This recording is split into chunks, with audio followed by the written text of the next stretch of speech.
모두가 잠든 깊은 밤, 프라도 미술관의 정적을 깨고 캔버스 속 인물들이 하나둘 기지개를 탑니다. 오늘 밤 이들이 모인 이유는 그림의 진짜 주인공 자리를 가리기 위해서죠. 시간을 거슬러 370년 전 마드리드 궁정. 화가 벨라스케스가 국왕 부부의 초상화에 몰두하던 바로 그 순간으로 가보겠습니다. 모델로선 왕과 왕비를 즐겁게 해주기 위해 화실을 찾은 어린 공주와 시녀들. 이 그림은 그 우연하고도 생생한 찰나의 기록입니다. 본격적인 배틀에 앞서 오늘 밤의 후보들을 먼저 만나보시죠. 기호 1번, 화면의 중심 마르가리타 공주입니다. 당시 펠리페 4세의 금지옥엽 외동딸이자 훗날 신성 로마 제국의 황후가 되죠. 기호 2번, 붓을 든 채 우리를 뚫어지게 쳐다보는 이 남자. 당대 최고의 천재 화가이자 이 그림의 설계자인 벨라스케스입니다. 기호 3번, 거울 속에서 이 모든 소동을 지켜보는 절대 권력자 펠리페 4세와 마리아나 왕비입니다. 기호 4번, 공주의 양옆을 보필하는 건 귀족 가문의 딸들인 마리아와 이사벨입니다. 공주의 식사부터 예법까지 책임지는 이 그림의 제목인 시녀들 그 자체죠. 기호 5번, 저 멀리 문가에서 커튼을 젖히고 있는 남자는 왕비의 국내관 호세 니에토입니다. 이 방 안과 밖을 연결하는 미스테리한 관찰자입니다. 기호 6번, 익살스러운 표정의 난쟁이 마리 바르볼라와 졸고 있는 개를 깨우는 난쟁이 니콜라 시토. 이들은 왕실의 긴장을 완화해주던 궁정의 감초들이었습니다. 자, 명단은 확인되셨나요? 이제 이들 중 누가 진짜 주인공인지 그들의 치열한 목소리를 직접 들어보시죠. 그림의 주인공은 당연히 나 아니야? 이 방에서 유일하게 빛나는 존재가 누구인지 똑똑히 보란 말이야.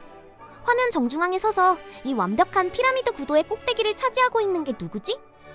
바로 나, 스페인의 고귀한 마르가리타 공주라고.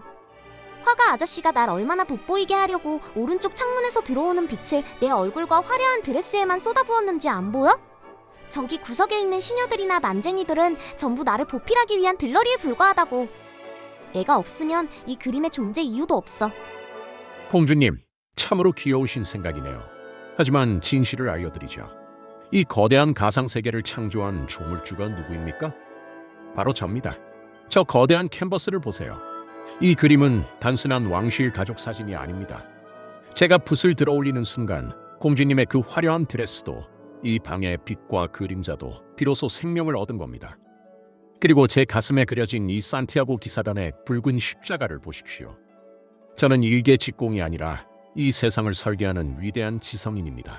제가 여기서 이 모든 상황을 통제하고 관찰하고 있으니 결국 이 프레임만의 절대적인 지배자이자 주인공은 그림을 그리는 나, 디에고 벨라스케스입니다. 이런, 감히 짐 앞에서 주인공을 운운하느냐. 벨라스케스, 네가 붓을 쥐고 있다 한들 내가 지금 캔버스에 그리고 있는 대상이 도대체 누구냐? 바로 우리 부부 아니더냐? 그림 속을 잘 보아라. 화가인 너도, 공주도, 저 뒤에 시녀도, 심지어 난쟁이조차도 일제히 캔버스밖에 한 곳을 응시하고 있지. 너희들의 그 불경한 시선이 닿는 끝자리, 즉 이 그림의 진짜 소실점에 서 있는 것이 바로 우리다. 우리는 비록 저 작은 거울 속에 희미하게 비치고 있지만 사실 너희 모두를 감찰하고 통제하는 이 왕국의 진짜 주인이자 이 그림이 존재하는 유일한 이유다. 가장 위대한 주인공은 원래 가장 은밀하고 극적으로 등장하는 법이지. 아유, 다들 진짜 양심도 없으시다. 지금 다들 이 그림 제목이 뭔지 까먹으셨어요? 공주님? 아니죠. 위대한 화가? 아니죠. 국왕 부부의 거울? 절대 아니죠. 이 그림의 공식 제목은 바로 시녀들입니다. 솔직히 말해볼까요? 저나 거울 속에 손톱만하게 나오셨으면서 주인공 욕심내시면 안 되죠. 공주님, 저희가 붉은 쟁반에 향기로운 물을 건네고 치맛자락 펄럭이며 무릎 굽혀 인사하지 않았다면요? 이 그림은 그냥 동상처럼 뻣뻣하고 지루한 초상화로 끝났을 거예요.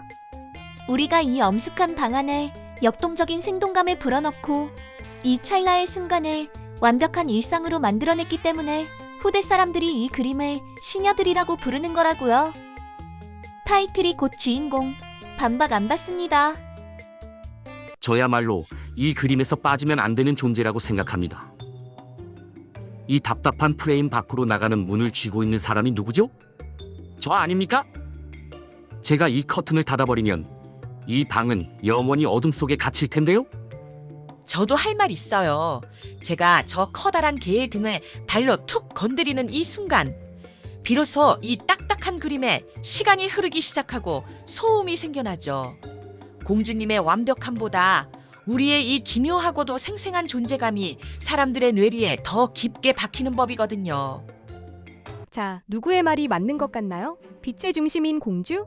그림의 창조자인 화가? 권력의 정점인 국왕? 아니면 타이틀의 주인인 시녀대? 아니면 국내관? 난제니?